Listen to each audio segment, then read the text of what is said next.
지난 6월 iOS 16 디벨로퍼 베타를 내놓은 애플이 드디어 퍼블릭 베타를 공개했습니다.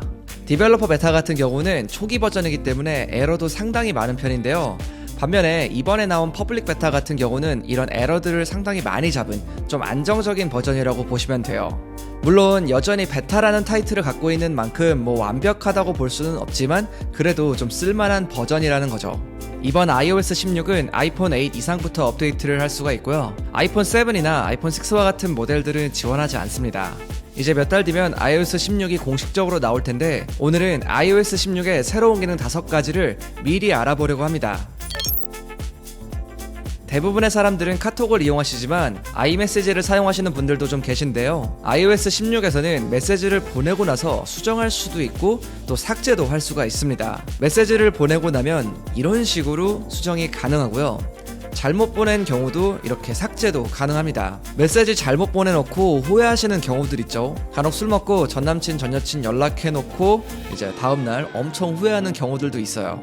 iOS 16부터는 이럴 경우 메시지 취소가 가능해진 거죠. 다만 보내고 나서 15분까지만 수정이 가능합니다. 이 시간이 지나면 안 되니까 15분 안에 수정을 하셔야 되고요. 그리고 중요한 건 이 메시지 수정 기능은 iOS 16끼리 대화할 때만 가능하다고 합니다. 간혹 상대방이 더 낮은 버전의 iOS를 사용할 경우 이렇게 수정할 수가 없게 되는 거죠.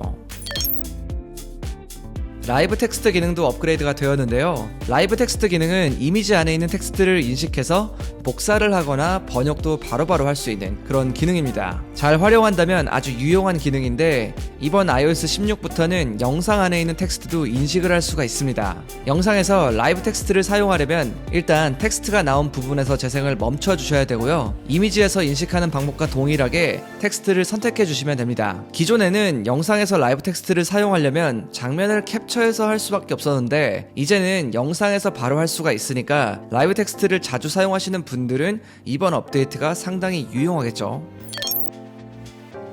그리고 테두리 따기, 이 기능도 굉장히 신박한데요. 이미지에서 길게 누르고 있으면 이렇게 테두리가 자동으로 따집니다. 전문 용어로 이걸 눕기라고 하죠. 이렇게 딴 이미지를 따로 저장을 할 수도 있고요. 메시지에 바로 넣을 수도 있고 아무튼 굉장히 다양하게 활용할 수가 있습니다. 여러분들도 사용해보시면 아실 텐데 이렇게 간단하게 딸 수가 있기 때문에 누구나 다 사용하실 수가 있고요. 놀라운 건 간단하면서도 꽤 정교하게 이미지를 딴다는 점이었어요. 이렇게 원터치로 자동으로 되는 기능치고는 상당히 세밀하게 따지더라고요.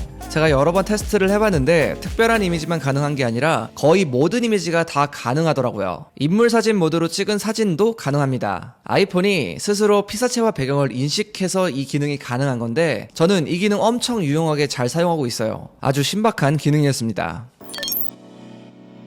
이건 아직까지 많이 알려진 기능은 아닌데요. 이번 iOS 16 업데이트를 하시면 햅틱 키보드를 사용할 수가 있습니다. 이 햅틱 키보드는 사실 안드로이드 계열에서는 엄청 오래전부터 됐던 기능이죠. 이렇게 키보드를 타입하면 같이 진동이 오는 걸 말하는 건데 아무튼 이번 iOS 16부터는 이게 가능해졌습니다. 햅틱 키보드를 설정하려면 설정에서 사운드 및 햅틱으로 들어가 주셔야 되고요. 아래에 키보드 피드백을 누르면 원래는 없었던 햅틱이라는 항목이 생겼습니다. 이걸 활성화시키면 이제부터는 햅틱 키보드를 사용할 수 있는 거예요. 이 기능은 기본적으로는 비활성화가 되어 있으니까 사용을 원치 않는 분들은 안 하셔도 되고요. 아이폰의 진동은 좀 고급진 감이 있죠. 타이핑을 해보면 굉장히 은은하게 진동이 옵니다. 갤럭시에서 사용할 때는 좀 이런 진동이 강한 편이었는데 그것보다는 좀 약한 느낌이에요. 어쨌든 이렇게 햅틱 키보드를 사용할 수 있게 된 건 정말 좋은 변화라고 생각을 하고요. 다만 한 가지 아쉬웠던 건 진동의 세기 같은 거를 좀 조절할 수 있게 만들어줬으면 더 좋지 않았을까. 그러면 뭔가 입맛대로 설정할 수가 있잖아요. 그 부분이 조금은 아쉬웠습니다. 이번 업데이트의 핵심이라고 할 수 있는 부분이죠. 바로 잠금 화면입니다. 보시면 이런 식으로 굉장히 많이 변했어요.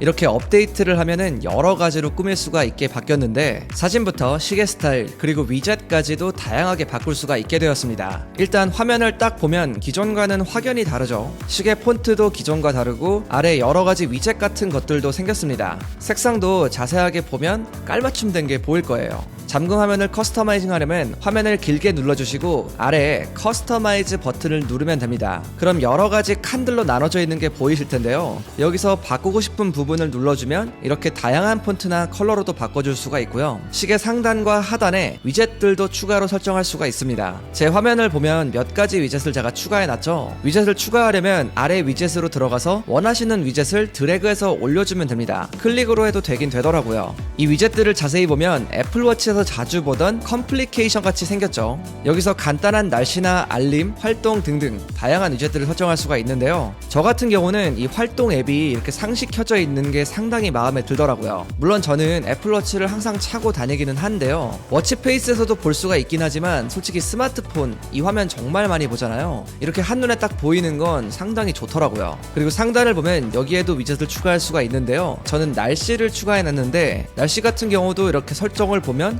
굉장히 다양하게 있죠. 지역을 나타낼 수도 있고 강수 확률을 보여줄 수도 있고 자외선 지수 같은 것들로 해줄 수도 있습니다. 굉장히 세심하게 잘 해놨죠. 위젯들도 현재는 기본 앱 위주로만 추가가 되는데 이것도 업데이트가 되면 또 늘어날 것 같습니다. 분명히 활용할 수 있는 부분들이 엄청 많을 것 같아요. 이렇게 자기가 원하는 위젯이나 설정들을 해주시면 되는데 제가 쓰면서 좀 좋다고 생각을 했던 게 이런 것들을 여러 개로 만들어둘 수 있다는 점이었어요. 아까 보여드린 것처럼 잠금 화면을 길게 누르고 있으면 이렇게 여러 가지 스크린들이 나오잖아요. 이 스크린들을 하나하나씩 다 내 입맛에 맞게 맞춰놓고 그때그때 바꿔 쓸 수 있게 되는 거죠. 그리고 이건 제가 지난번 영상에서 알려드렸는데 지금 제가 해놓은 배경화면을 보면 이렇게 모델이 앉아 있잖아요. 이 화면을 조금 작게 하면 이렇게 시계 뒤로 보낼 수도 있고요. 다시 해보면 시계 앞으로 오게 할 수도 있습니다. 지난번에는 디벨로퍼 베타로 진행을 해서 그런지 상당히 오류가 많았었는데 이번 버전은 많이 개선이 되었더라고요. 그리고 이렇게 하는 게 좀 어렵다고 하시는 분들은 이 아래에 점점점으로 되어 있는 버튼이 보이죠? 이걸 누르면 뎁스 이펙트라는 항목이 보일 거예요. 말 그대로 깊이감 설정인데 이 버튼을 통해서 뒤로 보낼 수도 있고 이렇게 앞으로 오게 만들 수도 있는 거예요. 참고로 한 가지 아셔야 되는 게 이렇게 하단에 위젯들을 설정해 놓고 뎁스 효과를 주면 이거는 표현이 안 되더라고요. 이건 놀라지 마시고 꼭 제거하시고 사용하시면 될 것 같습니다. 마지막으로 알림 같은 경우도 이제는 하단에서 나타나게 되는데요. 원래는 상단에서 이렇게 나타났죠. 근데 이제는 아래에서 올라오는 방식으로 바뀌었습니다. 이 알림들도 설정해서 스택으로 쌓을지 아니면 개별적으로 하나씩 보여줄지 이런 것도 설정을 할 수가 있게 되었어요. 음악을 플레이 했을 때도 예전처럼 위가 아닌 하단에서 나오게 되고요. 음악 플레이어의 사이즈도 조금은 작아졌습니다. 저는 작아진 게 오히려 조금 더 마음에 들었습니다. 오늘은 이렇게 iOS 16의 새로운 기능 5가지를 좀 정리해봤어요. 이번에 퍼블릭 베타가 나왔기 때문에 아직 업데이트를 좀 망설여주셨던 분들은 이제는 그래도 좀 업데이트를 해도 괜찮은 단계까지는 온 것 같아요. 그래도 나는 정말 중요한 앱들이 많다, 뭐 금융 앱들이 많다 이러신 분들은 아직도 조금은 조심을 해주시는 게 좋겠죠. 아무튼 오늘 제가 준비한 내용은 여기까지고요. 지금까지 별남이었습니다. 빠이.